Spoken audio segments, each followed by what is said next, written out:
오늘 하나님의 말씀 사무엘상 24장 1절부터 4절까지입니다. 제가 봉독하겠습니다. 사울이 블레셋 사람을 쫓다가 돌아오매 어떤 사람이 그에게 말하여 이르되 보소서 다윗이 엔게디 광야에 있더이다 하니 사울이 온 이스라엘에서 택한 사람 3,000명을 거느리고 다윗과 그의 사람들을 찾으러 들려오면서 바위로 갈새 길가 양에 우리에 이른즉 굴이 있는지라 사울이 뒤를 보러 들어가니라. 다윗과 그의 사람들이 그 굴 깊은 곳에 있더니 다윗의 사람들이 이르되 보소서 여호와께서 당신의 이르기를 내가 원수를 내 손에 넘기리니 내 생각에 좋은 대로 그에게 행하라 하시더니 이것이 그날이니이다 하니 다윗이 일어나서 사울의 겉옷자락을 가만히 베니라. 아멘. 우리가 어릴 때 즐겁게 놀던 놀이 중에 하나가 고양이와 쥐놀이가 있습니다. 이렇게 손을 잡고 동그랗게 원을 그리면요, 쥐는 통과시켜주고 고양이는 막는 겁니다. 그래서 쥐를 지키는 그런 놀이였는데 기억이 나실지 모르는데요. 오늘 이 사울과 다윗의 모습을 보면 그런 모습이 생각이 납니다. 고양이는 사울이고요, 쥐는 다윗이에요. 다윗은 죽을 수밖에 없었어요. 근데 그럴 때마다 하나님께서 그 자리에 임재하셔서 다윗을 보호해 주시는 그러한 것을 자주 보게 되어집니다. 사무엘상 23장 25절에도 보면 그 앞장에서도 보면 하나님께서 다윗을 지키기 위해서 하시는 일을 보게 되는데요, 사울과 그의 사람들이 찾으러 온 것을 어떤 사람이 다윗에게 이름해 아렘에 이에 다윗이 바위로 내려가 마온 황무지에 있더니 사울이 듣고 마온 황무지로 다윗을 따라갑니다. 사울이 잡으러 온 거예요, 다윗을 마온 황무지로.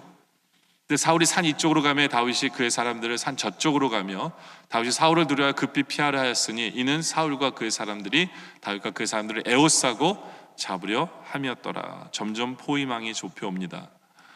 이제는 꼼짝없이 잡히게 되어졌어요. 근데 27절에 전령이 사울에게 와서 이르되 급히 오소서 블레셋 사람들이 이 땅을 침노하니이다. 적이 쳐들어온 거예요. 그러니까 둘 중에 하나예요. 다윗을 잡든가 아니면 나라가 망하든가.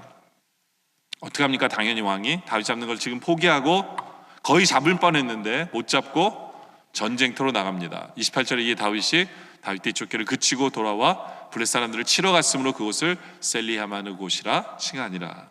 하나님께서는 블레셋을 이용하셔서 다윗을 지켜주신 거죠. 그렇죠? 성경에 보면 계속해서 하나님께서는 다윗을 사울의 손에서 지켜주심을 보게 합니다. 그런데 오늘 우리가 한번 보려고 하는 것은 뭐냐면요, 하나님은 다윗을 지켜주셨어요. 근데 그 다윗은 무엇을 했느냐는 거죠. 다윗은 무엇을 했느냐.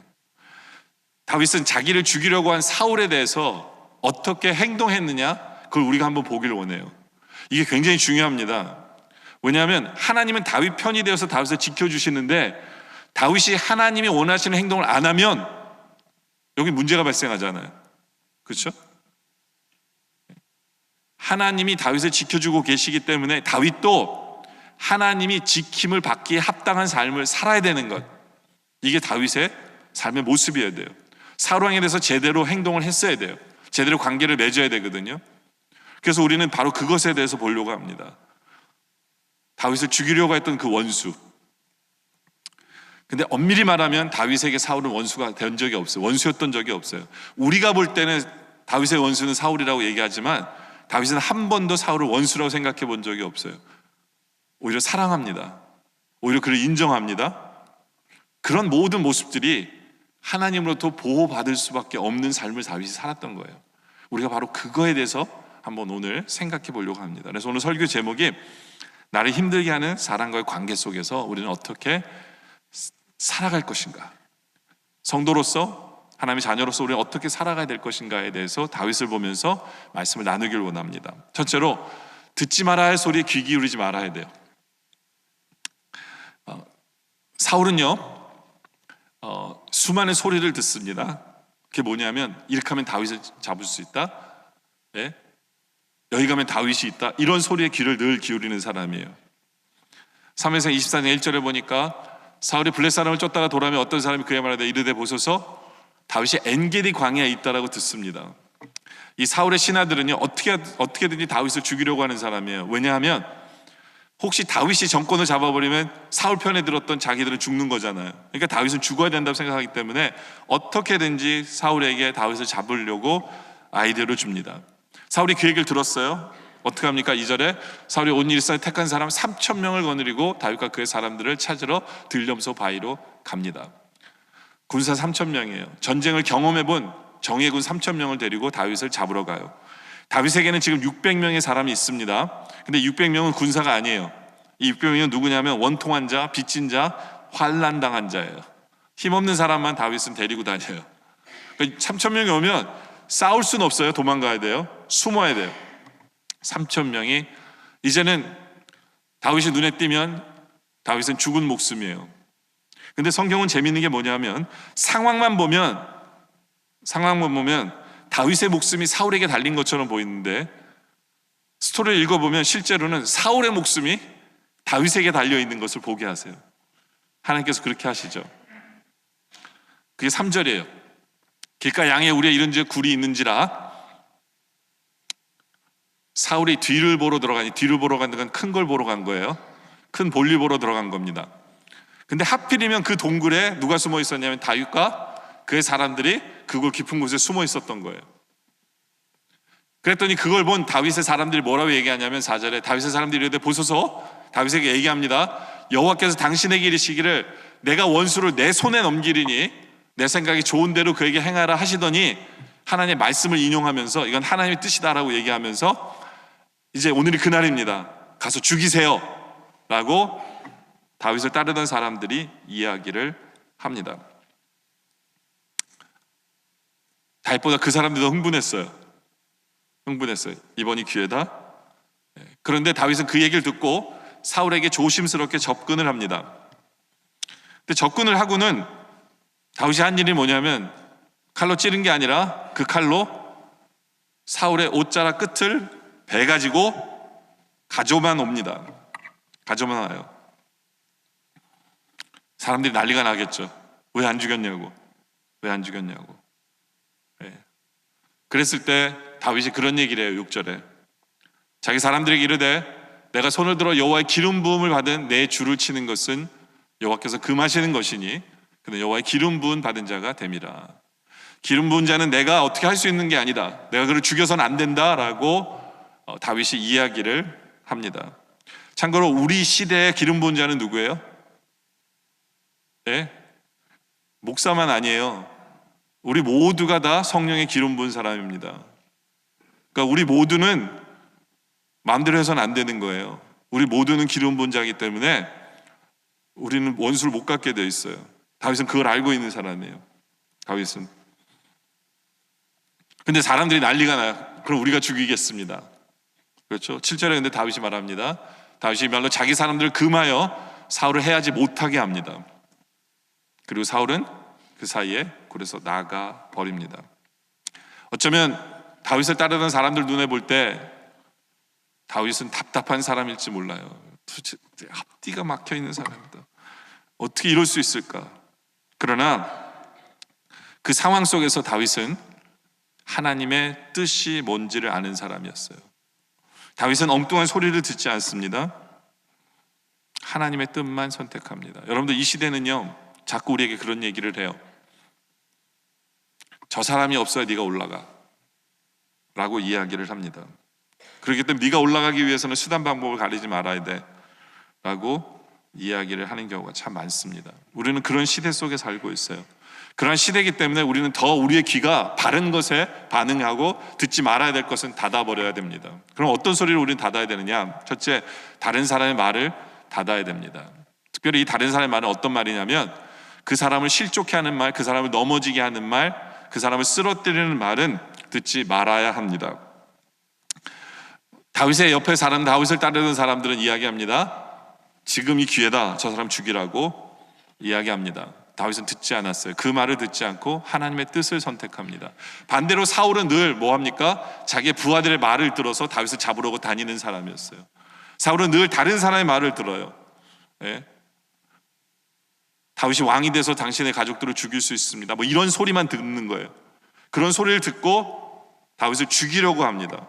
그러나 반대로 다윗은 사울을 죽이라는 그 소리를 들었음에도 불구하고 듣지 않습니다. 하나님의 말씀만 듣습니다. 하나님의 뜻만을 따라갑니다.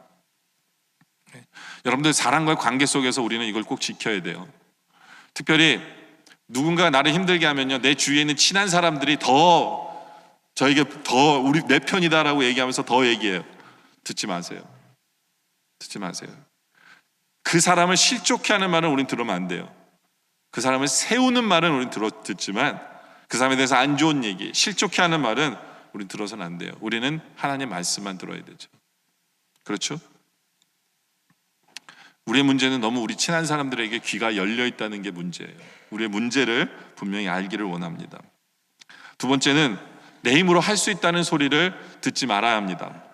사울은요, 분명히 알고 있었어요. 하나님이 다윗을 다음 왕으로 기름 부은 걸 알고 있었어요. 알고 있음에도 불구하고 자기 힘으로, 자기 손으로 다윗을 죽이면 끝난다고 생각했어요. 하나님의 뜻은 있었지만 자기가 뭔가를 할 수 있다라고 생각한 사람이에요. 자기 힘으로. 근데 반대로 다윗은 자기 힘으로 할 수 있다라고 얘기하는 사람들의 말을 듣지 않습니다. 이건 내 일이 아니라고 알았어요. 원수를 갚는 일은 내 일이 아니라는 것을 다윗은 분명히 알고 자기 힘으로 안 하지 않습니다. 미워하는 것, 이건 내가 할 일이 아니라는 걸 정확히 알고 자기 힘으로 아무것도 하지 않습니다.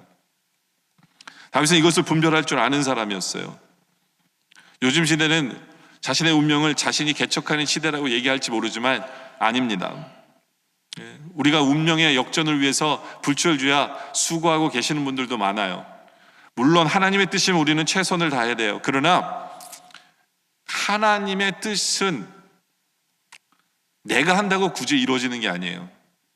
저 원수를 내가 갚아야 이루어지는 게 아니거든요. 특별히 사랑과 관계 속에선 하나님께서는 우리에게 우리 힘으로 원수를 갚지 말라 그러십니다. 그러나 우리는 우리 할 일, 원수를 사랑하는 일, 우리 할 일, 이웃을 사랑하는 일, 그것이 우리의 할 일이다 라는 것이에요. 내 힘으로 뭔가를 하려고 하지 마세요. 특별히 사람을 넘어지게 하는 일은 하지 않는 겁니다. 그 소리에 귀를 닫으시길 바라고요. 세 번째는 이것이 기회라는 소리를 여러분들 듣지 마시기 바랍니다. 기회보다 더 중요한 것은 하나님의 뜻이 더 소중합니다. 그래서 오히려 우리는 그 기회를 내가 죽이기로 안 하기로 선택하는 것도 우리의 할 일이에요. 하나님의 뜻이 더 중요합니다. 다윗의 옆에 있는 사람은 말합니다. 이것이 기회라고 얘기합니다. 사울을 죽일 기회라고 얘기합니다. 저로 얘기해라. 하나님의 뜻입니다라고까지 얘기해요. 근데 다윗은 그렇게 해석하지 않았어요. 사람들은 얘기합니다. 하나님의 말씀을 인용하면서 당신의 손에 원수를 붙여준다고 하셨으니까 이때입니다라고 하나님의 말씀을 인용하면서 얘기합니다.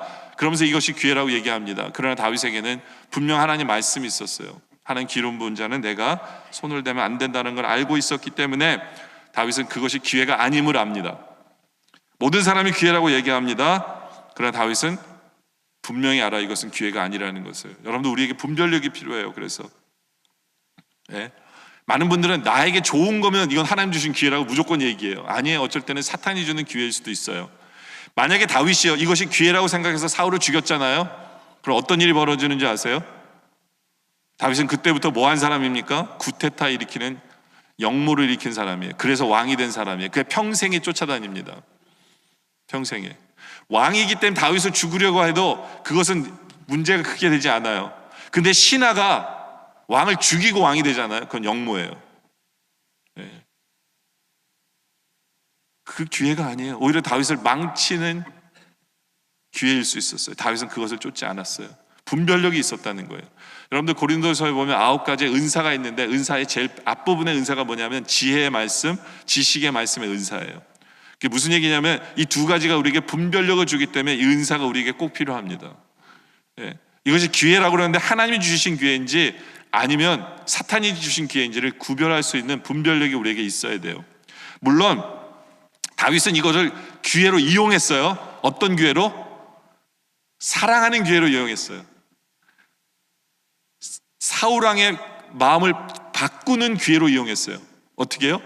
너는 나를 죽이려 할지라도 나는 너를 사랑함으로 말미암아 그 사람이 내가 잘못했구나 깨닫게 하는 그런 기회로 이용한 거예요. 이건 하나님의 지혜죠. 하나님 주신 지혜예요. 그런 기회는 들어야 되는데 그렇지 않고 다른 사람을 넘어지게 하고 실족해 하는 그런 기회, 그건 기회가 아니에요. 예.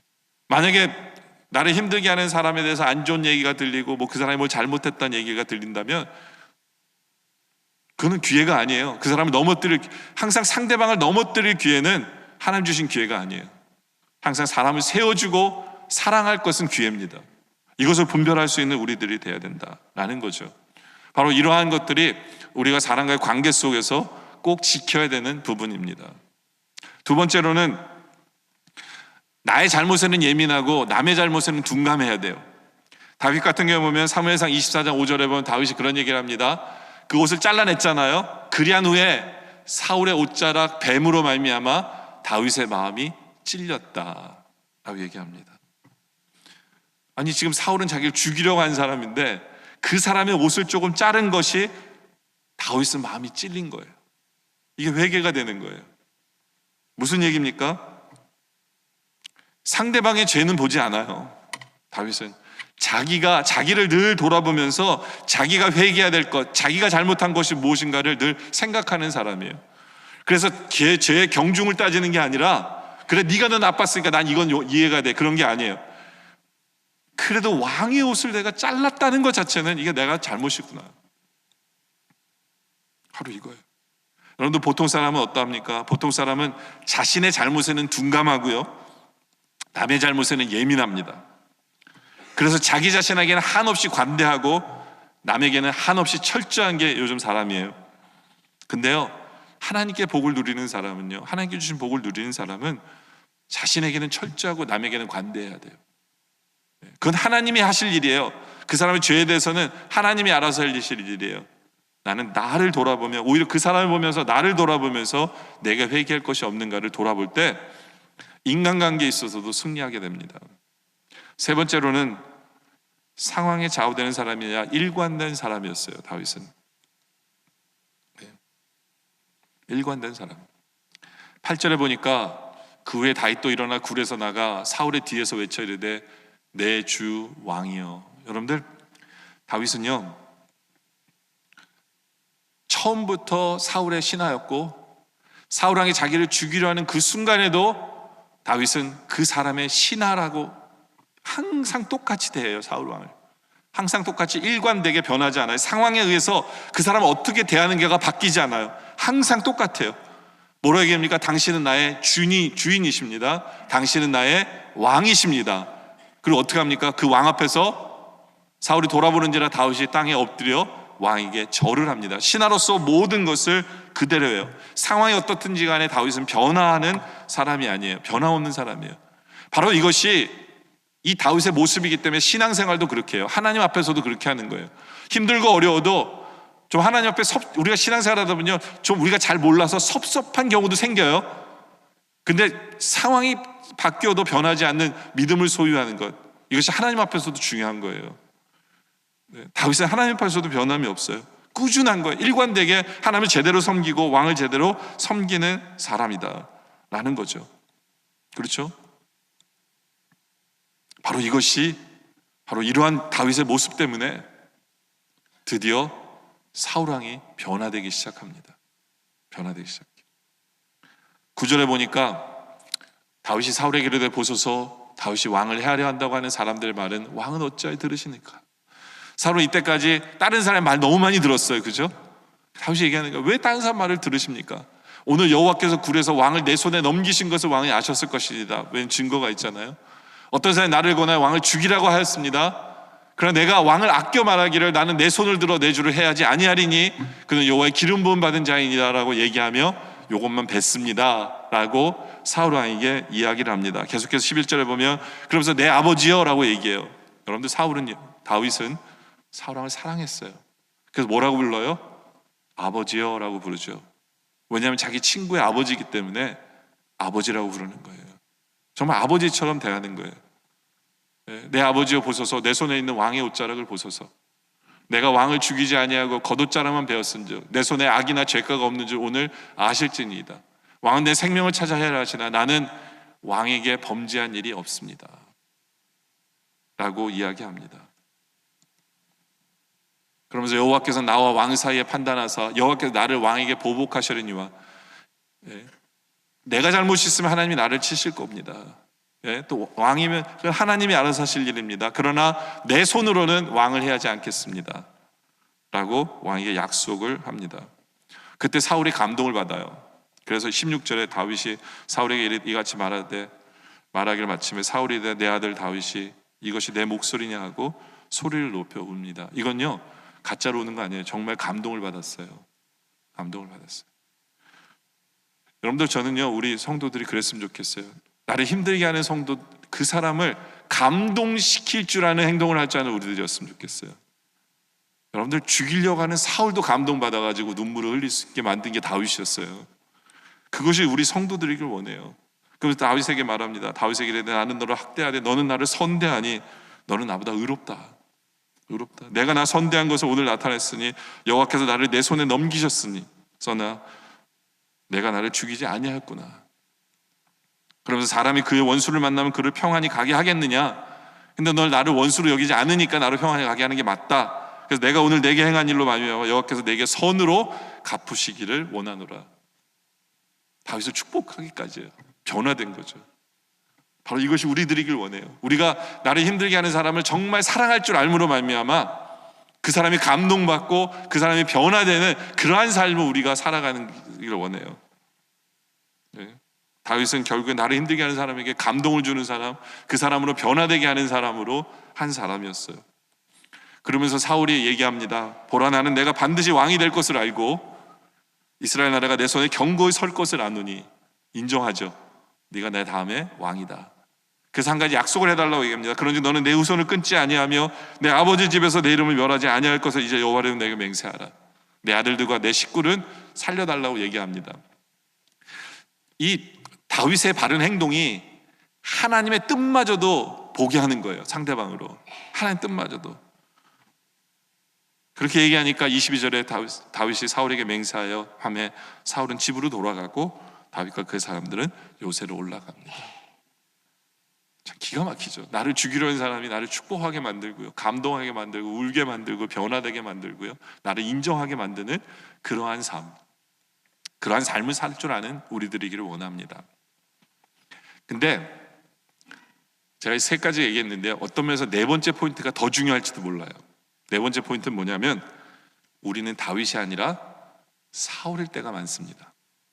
이 말씀 들으면서 여러분들은 그래 내가 다윗이야, 이제부터는 이렇게 살아야지 하지만 상담해 볼 때는 여러분들은 다윗이 아니라 사울 때가 더 많아요. 이게 착각일 때가 너무 많은 게 이게 문제예요. 예. 이게 어떤 면에서 그래서 더 중요해요. 하나님 억울합니다 라고 얘기할지 모르지만 하나님 보실 때는 솔직히 여러분 보면 너는 사울에 가깝지 다윗에 가깝진 않아 라고 얘기할 수 있다는 것을 우리는 볼 수 있어야 돼요. 어떻게 아느냐? 사울이 하는 행동을 보면 뭐예요? 사울은 다른 사람의 말을 듣고 그 사람을 판단을 했어요. 그죠? 우리가 만약에 다른 사람의 말을 듣고 다른 사람을 판단한다면 우리는 사울이에요. 사울이에요. 네. 9절에 다윗이 사울에게 이르되 보소서 다윗이 왕을 하려 한다고 하는 사람의 말을 왕은 어찌하여 들으시나이까? 네. 사울은 남의 말을 듣고 믿은 거예요. 네. 그리고 저놈 나쁜 놈이다 이렇게 되는 거예요. 그죠? 또 우리가 힘든 사람, 나를 힘들게 하는 사람이 좀 이렇게 기회가 오잖아요. 그 사람이 무슨 실수를 했고 하는, 여러분들이 그래 이게 기회다 해가지고 그걸 가지고 따지고 그 사람에게 넘어뜨리려고 한다면 그게 사울이에요. 사울이 그랬어요. 다윗이 어디 숨어있대, 기회구나 가서 잡아야지. 죽이려는 기회를 삼는 거, 그게 사울이거든요. 우리가 그럴 때가 많아요. 우리도 사울일 때가 많다라는 거예요. 그렇잖아요. 사울왕이 어디 숨어있다 그러니까 군사 4,000명을 이끌고, 그러죠? 24장 2절에 보니까 3,000명을 이끌고 죽이러 오잖아요. 기회를 안 놓치는 거예요. 사람을 죽일 기회, 사람을 넘어뜨릴 기회를 안 놓치는 거, 그게 사울입니다. 사울이에요. 우리도 그럴 때가 많아요. 기회를 안 놓치고 그래 내가 더 맞고 저 사람 틀리다는 걸 보일 기회다, 이렇게 기회로 삼는 경우가 많습니다. 많아요. 네. 사울은 하나님 뜻을 알고 있음을 불구하고 내가 뭔가를 해야 된다고 생각하는 거예요. 나를 위해서. 그렇죠? 우리도 누가 나를 힘들게 하면 내가 뭔가를 해야만 된다라고 생각하면서 행동한다면 그 사람이 사울이에요. 그 사람이 사울이에요. 우리가 살아가면서 사울일 때가 얼마나 많은지를 회개해야 돼요. 오히려 생각해 봐야 돼요. 제가 예전에 청년 사역을 할 때 청년 회장단이 5명 있었는데 저를 찾아왔어요. 찾아와서 얘기합니다. 그 당시에 청년부가 한 70명 됐는데 찾아서 뭐라고 했냐면, 목사님, 청년 숫자가 늘어나니까 이 행정 시스템으로 너무 힘이 듭니다. 이걸 좀 어떻게 해야 될 것 같아요. 본인들이 힘들대요. 그래서 제가 그 얘기를 듣고 고민하면서, 그래, 이 회장단 시스템으로는 행정 시스템으로 인원을 안 되니까 그러면 순장 시스템으로 바꾸자. 그래서 순장들이 회장단 역할을 하고, 그리고 또 케어도 하고 순장 시스템으로 바꾸자 해가지고 제가 시스템을 바꿨어요. 그래서 약 6, 70명의 청년들이 나중에 150명 정도까지 커졌거든요. 근데 문제는 뭐냐면 이 과정 속에서 문제가 발생합니다. 어떤 문제가 발생했냐면, 회장단 5명이 저 때문에 상처를 받았어요. 저 때문에. 왜냐하면 그 일을 이루는 과정 속에서 회장단에게 시킨 게 아니라 제가 일을 했거든요. 바꾸는 일을. 그래서 제가 공포를 했는데, 저는 그들이 힘들다고 하니까 도와준다고 제가 새로운 시스템을 해서 공포를 했는데, 회장단은 몰랐던 거예요. 그리고 회장단은 자기들을 사용해서 일을 하기를 원했는데 제가 일을 했거든요. 그래서 나중에 이렇게 순을 정하고 순장을 뽑을 때 회장단 5명은 일 잘하는 사람이었는데 한 명도 순장을 안 했어요. 저에게 상처를 받은 거예요. 저에게. 결과론적으로 보면 교회는 성장했어요. 결과론적으로 보면. 근데 저는 그 당시에는 저는 솔직히 그랬어요. 내가 잘못한 게 뭘까? 힘들다고 그래서 내가 도와주려고 한 건데 나에게 그렇게 삐지고 나에게 그렇게 너무한 거 아닐까? 근데 문제는 뭐냐면, 제가 그 연합교회를 떠나올 때까지 저랑 친해지지 못했어요. 그 5명은 늘 겉돌았어요. 늘 야당이었어요. 그러니까 저한테, 제가 목회하면서 그 일이 늘 저한테는 짐이었어요. 그래서 제가 근데 느끼는 게 뭐냐면, 내가 바로 사울이었구나. 내가 옳다라고 생각했지만 내가 그들의 마음을 아프게 한 건 맞아요. 그들이 그 일을 진행시키도록 했을 때 되잖아요. 마지막 일을 마무리했어야 되는데 그 일을 내가 하니까 그 회장단은 무슨 생각하냐면, 목사님 우리 일 잘못한다고 우리는 일도 시키지 않는구나, 이렇게 받아들인 거예요. 그건 아니었는데도 불구하고. 그래서 내가 사울이구나 라는 생각을 해요. 전 그 다음부터는요, 전 그것 때문에 깨달은 게 되게 많았어요. 그래서 영락교회 오자마자 목회할 때 저는 내가 하면 안 되지라는 생각을 굉장히 많이 했어요. 그래서 장로님들이 하시도록 해야지, 장로님들은. 근데 가끔 가다가 제 이 성격이 드러나서 제가 해버린 경우도 있어요. 그럼 또 일이 생기면, 내가 또 이 짓을 또 하는구나 내가. 저한테는 굉장히 그 일이 큰 일이었어요. 결과론 보면 아닐 수 있어요. 근데 결과가 좋다고 내가 옳은 건 아니에요. 굉장히 많은 경우에요, 내가 다윗이 아니라 사울일 경우가 굉장히 많다는 것을 우리가 깨닫고 하나님 앞에 나를 돌아보는 시간이 분명히 필요하다라는 것이죠. 이제 와서 결론을 내리죠. 제가 예전 교회를 좀 오늘 얘기를 자주 하게 되는데 양해하고 들어주세요. 제가 예전 교회 있을 때 담임 목사님이 갑자기 아세아 연합 신학대학으로 가시게 되면서 2년 동안 담임 목사님이 없었어요. 그래서 제가 2년 동안 그 일을 했어요. 그 일을 하게 됐어요.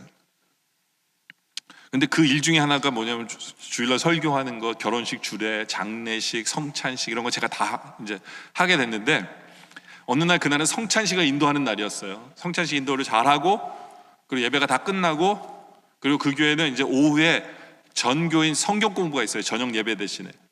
전교인 성경 공부가 있어서 성경 공부인 몇 명이 이렇게 앉아 있는데 제가 성경 공부하려고 이제 나왔거든요. 근데 갑자기 여기서 연세 드신 장로님 한 분이 계셨어요. 80이 넘으신 장로님 한 분이 갑자기 일어나시더니 저한테 손가락질하면서 소리를 지르시면서 저한테 오시는 거예요. 뭐라고 그러냐면, 네가 한경직 목사님보다 더 대단하냐? 이렇게 하면서 저한테 그 야단을 치시면서 저한테 걸어오시는 거예요. 근데 저는 왜 그분이 그런 얘기를 하는지 몰랐어요, 솔직히. 근데 갑자기 그분이 일어나서 오시니까 주위에 있던 집사님들이 그분을요 강제로 이렇게 잡아서 끌고 나가버렸어요. 근데 문제는 어디서 발생했냐면, 갑자기 제 눈이 실성을 했지, 눈물이 나는 거예요, 제 눈에. 근데 이게요, 제가 억울해서 눈물 흘린 게 아니라, 연세 드신 분이 저 때문에 끌려나가는 게 너무 안 된 거예요. 그냥 내버려두면 제가 그냥 받아도 되는데 그분이 그냥 억지로 강제로 끌고 나가는 그게 너무 안 된 거라서, 그래서 눈물이 흘린 건데, 이 망할 놈의 눈물이 흘리면서 어떻게 됐냐면 저 나이 많은 장로님이 젊은 목사 눈물 흘리게 했다고. 저 순진한 왜냐면 제가 32인가 뭐 그런, 저 순진한 목사 눈물 흘리게 했다고 그 장로님만 뭐라고 그러시는 거예요. 근데 자초지종을 알고 보니까 왜 그러셨는지 이해가 됐어요. 뭐냐면 그분 늘 그래요. 대영락교회라고 얘기하세요. 그분은 한국의 대영락교회 시무 장로님이셨어요, 젊으셨을 때. 근데 한경진 목사님이 성찬식 인도를 어떻게 하셨냐면 제가 하는 것처럼 하는 거예요. 장로님들한테 떡상을 이렇게 돌리고 마지막에 목사가 앉아서 장로님한테 떡을 받아서 그 받은 떡으로 와서 집례를 했어요, 한경진 목사님이. 근데 저는 어떻게 원래는 성만찬을 인도했냐면 장로님한테 나눠드리고 그냥 제가 올라와서 여기 있는 떡을 하나 집어서 집례를 했거든요. 이게 문제가 된 거예요. 네가 뭐 잘났길래 네 떡을 네가 받냐, 이거였던 거예요. 한경진 목사님도 떡을 본인이 안 받고 장로님에게 앉아서 받는데 네가 뭐 잘났길래 네 떡을 네가 받아서 집례를 하느냐, 이게 이제 그 장로님한테는 너무 열받으신 거예요. 근데 법적으로는 전혀 아무런 문제가 없어요. 법적으로 아무런 문제가 없어요. 그러니까 뭐 예를 들면 이제 작은 교회에서 어떻게 하냐면 떡 하나를 이렇게 짝에서 성도들 올라올 때마다 제가 이렇게 잘라서 주기도 하거든요. 입에다 넣기도 하고. 근데 맨 마지막에 그럼 장로님이 저한테 이렇게 넣어주세요 이러지 않아요. 그러니까 그런 법이 없어요, 원래는. 그냥 은혜 가운데 하는 건데, 근데 한경진 목사님이 하신 것만 보시니까, 제가 안 하니까 이분이 폭발을 하신 거였어요. 폭발하신 거였어요. 근데 제가 그래서 지금 이제 어떻게 하는지 보시죠, 여러분들. 이분 때문에 그런 거예요. 이분 때문에. 근데 제가 밤에 자는데 잠이 안 오고 한쪽은 억울하고 한쪽은 죄송하고 막 그랬어요. 너무 마음이 트러블이 되는 거예요. 근데 갑자기 찬송가가 생각나더라고요. 나의 갈 길 다가도록 예수 인도하시니. 주님이 나를 인도하시는데 그 찬송가 가사 중에 그런 게 있어요. 어려운 일 당할 때도 족한 은혜 주시네. 지금 내가 어려운 일 당했잖아요. 근데 하나님 족한 은혜 주신다라고 그 가사가 마음에 와닿는 거예요. 하나님 나한테 족한 은혜 주신다 그랬으니까 도대체 어떤 족한 은혜 주실까. 근데 그 찬송가 가사 중에 보면 나의 앞에 반석에서 샘물 나게 하시네. 하나님 나의 반석에서 샘물 나게 하시는구나. 샘물 나게 하시는구나. 그러면서 뒷부분에 영영 부를 나의 찬송 예수 인도하셨네. 결국엔 하나님이 인도하시겠구나. 이 찬송을 부르는데 한 번만 부른 게 아니에요. 은혜가 되니까 계속해서 둔 넣어서 계속해서 이 찬송을 부르는데요. 딱 이런 느낌이에요. 은혜가 점점 이렇게 저에게 차고 오는 것 같아요. 여러분들 에스겔서에 보면 이런 게 있어요. 예루살렘 성전에서 물이 흘러나와서 그 물이 어떻게 합니까? 발목을 차고 무릎을 차고 허리를 차고 수영할 만큼 이렇게 차오르는 그 장면이 이렇게 떠오르면서 그 찬양을 부르는데 하나님의 은혜가 이렇게 저를 이렇게 덮는 느낌 있잖아요. 그 찬송 그 가사가. 족한 은혜 주시고 반석에서 샘물 나게 하시고 주님 인도하셨네. 그 은혜가 이렇게 차면서 그 장로님에 대해서 그런 생각이 들더라고요. 무릎까지 차왔을 때는 그 장로님이 용서가 되더라고요. 허리까지 찰 때는 그 장로님이 이해가 되더라고요. 그리고 더 물이 차오르는 그 은혜가 차오르니까 그 장로님이 솔직히 사랑스럽더라고요. 무슨 생각이 드냐면 내가 저 장로님이랑 친해지면 나중에 장로님이 내 편이 되셔서 저거를 나를 위해서 해주실 게 생각이 나는 거예요. 그런 생각이 드니까 감사하기도 하고 사랑스럽더라고요, 나중에. 그러면서 마음의 미움과 분도 다 사라지고, 그래서 그 다음날 제가 장로님 찾아갔어요. 장로님 찾아가서 장로님 정말 죄송합니다. 정말 죄송합니다. 제가 이제부터는 다시는 안 그러겠다고. 그리고 장로님에게 정말 귀한 거 배웠기 때문에 이제부터 제가 성찬식 거행하면 딱 장로님 원하시는 그거대로 제가 귀한 거 배웠기 때문에 이제 또 제가 평생도록 제가 그렇게 성찬식 인도하겠습니다. 약속하고 제가 죄송하다고 그랬어요. 그때 장로님이 용서해 주셨어요. 그리고는 그 장로님은 진짜 친하게 지냈거든요. 근데 이 장로님이 늘 저한테 기도 제목을 얘기하셨어요. 그게 뭐냐면 명목사, 내 꿈은 뭐냐면 잠자다가 죽었으면 좋겠어. 항상 그거였어. 잠자다 죽었으면 좋겠어. 근데요, 제가 그날 이 장로님한테 신방을 갔어야 돼요. 근데 이 장로님이 그날 아침에 뭘 하셨냐면 아침밥을 먹고 권사님한테 나 한 잠 잘게 그러고 주무신 거예요. 그리고 제가 그 오후에 갔어야 되는데 오후에 집에 딱 갔더니 권사님이 어떻게 때 맞춰 왔네요. 왜냐면 장로님 돌아가신 거예요.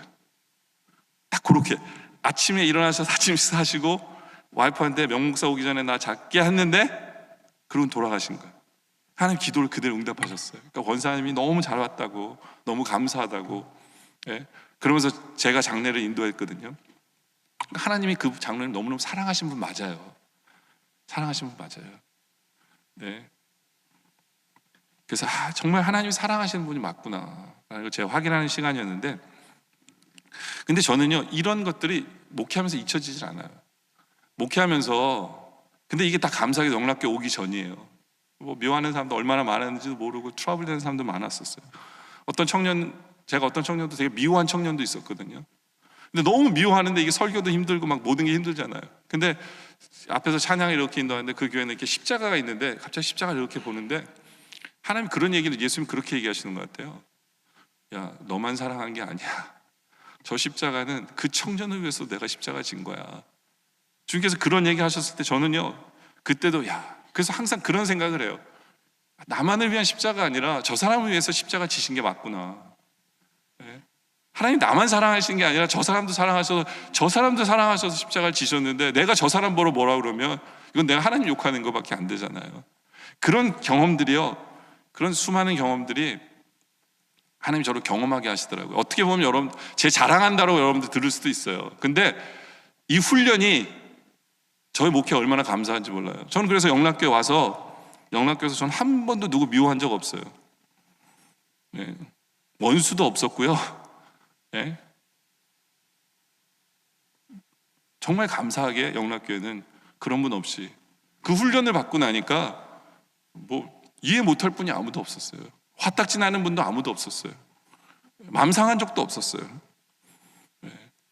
근데 제가 오늘 일부 예배 때 이렇게 설교했는데 갑자기 그런 생각 하더라고요. 너만 속이 괜찮다냐, 나는 너 때문에 고생 죽겠는데, 이런 사람도 있겠더라고요.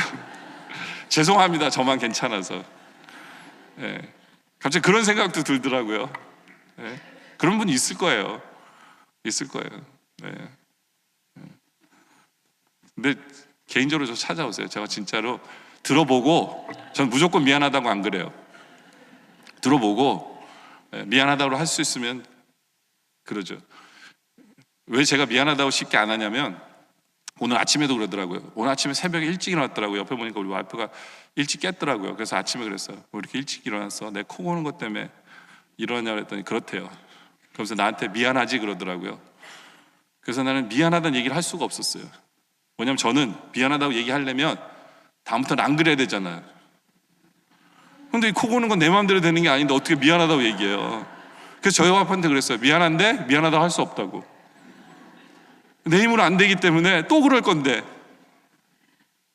이 제 성격이에요. 죄송하지만 쉽게 미안하다는 얘기는 안 해요. 네.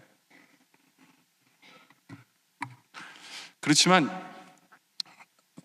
목회하면서 이제껏 우리 교회를 하나님께서 축복해 주시고 하시면서 소원은 그거예요. 하나님의 자녀들인 우리 모두가 한 식구인 우리들, 이제부터는 다윗처럼 사랑할 줄 알기를 원해요. 다른 사람의 소리 들으면서 오해하거나 판단하거나 이것이 무너뜨릴 기회라고 생각하지 않았으면 좋겠고, 내 힘으로 뭔가를 하려고 하지 않았으면 좋겠어요. 그렇죠? 오히려 나를 돌아보면서 내가 잘못한 게 상대방을 하나님께 맡기고 내 잘못을 돌아보면서 내 문제가 뭔가를 해서 나를 바꿔 나가는, 그렇죠? 상황이 좌우되는 게 아니라 나의 형제였으면 평생 나의 형제고, 예? 항상 그 사람에 대해서 어떤 상황이 그 사람에 대해서 바꾸지 않는, 그리고 오히려 내가 다윗이 아니라 사울이었구나라고 회개할 줄 아는, 그래서 이제부터는 정말로 사랑할 줄 아는, 하나가 될 줄 아는 그런 우리 모두가 되어지시기를 주님의 이름으로 축원합니다. 기도드리겠습니다.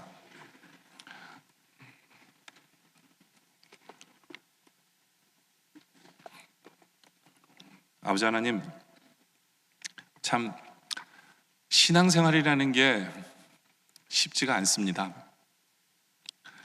사람을 만나야 되기 때문에 쉽지가 않습니다.